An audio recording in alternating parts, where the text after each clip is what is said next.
Hi everybody, this is Brooklyn Trader from FXLiveDayTrading.com, and today I just wanted to go over the Trading Psychology 101, which I call it. Now, this is not a 4-week course with an elaborate scheme of course structure, and we're going to teach you trading psychology and buy our videos. No. All this is experience that I compiled from not only working on Wall Street, but trading my own funds for well over 14 years. Now, I think this is probably the most important video that I will ever create, and maybe one of the most important videos that you will ever watch regarding Forex. And don't take my word for it. If you look at some of the top traders who have ever lived, I'll guarantee you will find 3 out of 4, if not 4 out of 4 of these points come out of just about every one of these top traders who have ever lived. Trading psychology, trading rules, whatever you want to call it. The bottom line is they've incorporated these rules one way or another and have become excellent traders. And I'm not talking about a trader who's doing 20% per year. I'm talking about traders who have literally taken, $2,000, $3,000, $4,000, $5,000 and run it up into millions. We'll save that for another video, who these traders are, what their psychology is. But the bottom line is this. I have noticed certain personality traits in the people that I have met over the years who are exceptional traders, and I've also noticed certain personality traits in those who constantly fail, or maybe those who are very good traders, build up their accounts for 6 months, incredible trades, 95% accuracy, and all of a sudden, after every 4 or 5 months, they destroy the account, blow it up, and start from zero again.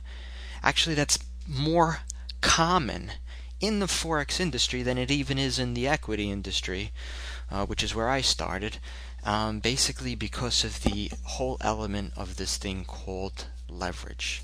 Okay, let me get to the point. Let me make my points, and then we'll save all these wonderful points for another video. Okay? Number 1, know how much you're willing to lose before you put a trade on. Okay? Know how much you're willing to lose, not how much you want to make. I want to make $5,000 or $5 million on this trade, so I'm going to go in on full margin, and I don't care, and I'm going to stay in it till it just works out. Well, that also correlates directly with number 3, don't hope.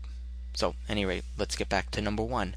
Know how much you are willing to lose before you put the trade on.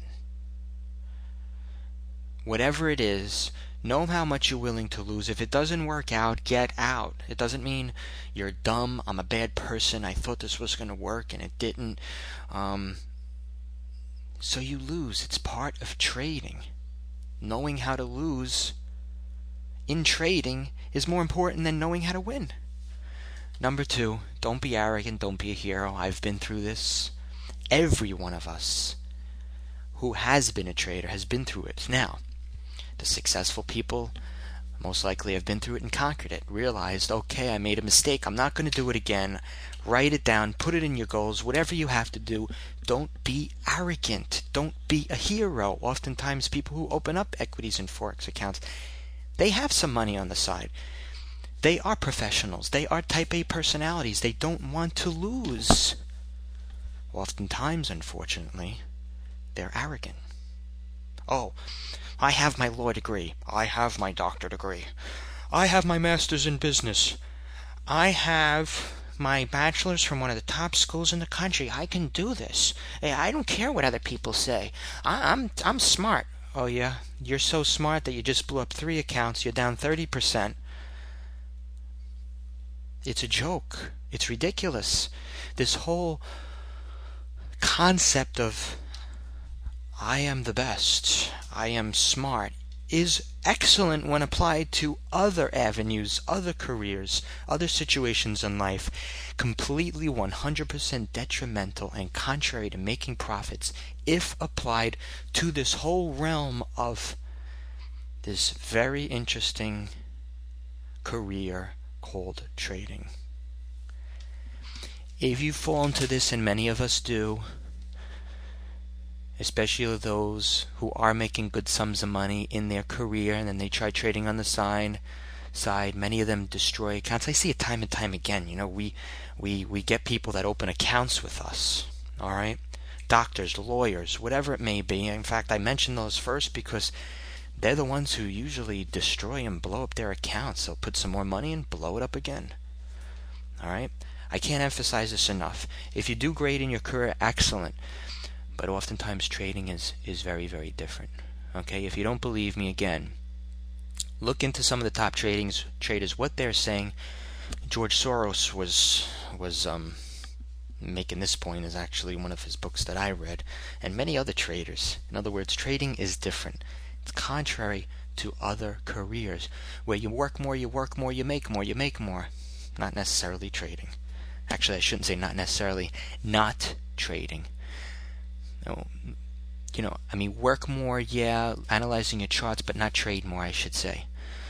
Excellent, we made number 2 as a point. Now let's move to number 3. Don't hope. Don't hope. What exactly does this mean? Don't hope. How can he say don't hope? Hope is so important. It's positive. Hope is positive. Hope is wonderful. Hope is essential in life. Hope is a must. We've heard the very important statement in Christianity: love, hope, and charity. Very important in life. Not important in trading. This is trading. This is not life. This is not life. Trading is not life. Let's separate the two. Trading is not life. Should I sing that?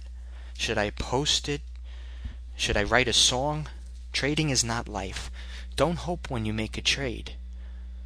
All right? Now, if you want to hope and you're a hoper, emphasize that hope. And when you make a trade, hope for more profits. Don't hope that trade that you just made that is against you $5,000, $10,000, $500, whatever it may be, is going to come back just because you're hoping. Oh, well, I'm only down, 200 pips. I think it'll come back. I'll just hold it overnight. I'll just hold it for another 2 days. I'll just hold it for another 3 days. Well, that account may not be there if you're dealing with a highly leveraged Forex account. Okay? Equities account, same thing. You can leverage now in equities. Forex is a bit different because it allows for the people who have less than $25,000. There's no day trading pattern rule. It allows for those people that that may have less money to basically get hammered much easier. So yes, it is essential not to hope. Hope can be applied only in the event that you hope the profits will get larger. Alright? If you're in a winning trade, so to speak. Number 4, don't average when you are losing. Now, some people see me in the trading room. My style is to sometimes scale in 3 times, and then I scale out 3 times. That doesn't mean this. When I do that, it's calculated. I know I'm getting in, at the pivot. I know I'm getting in 20 pips above that pivot, 10 pips above that pivot. Boom. I hit number 3. I am done. And if it hits my stop, I am out. It's just my means of scaling in, and many traders that I know scale in and scale out, no problem. What I mean by number 4 is you're down 100 pips.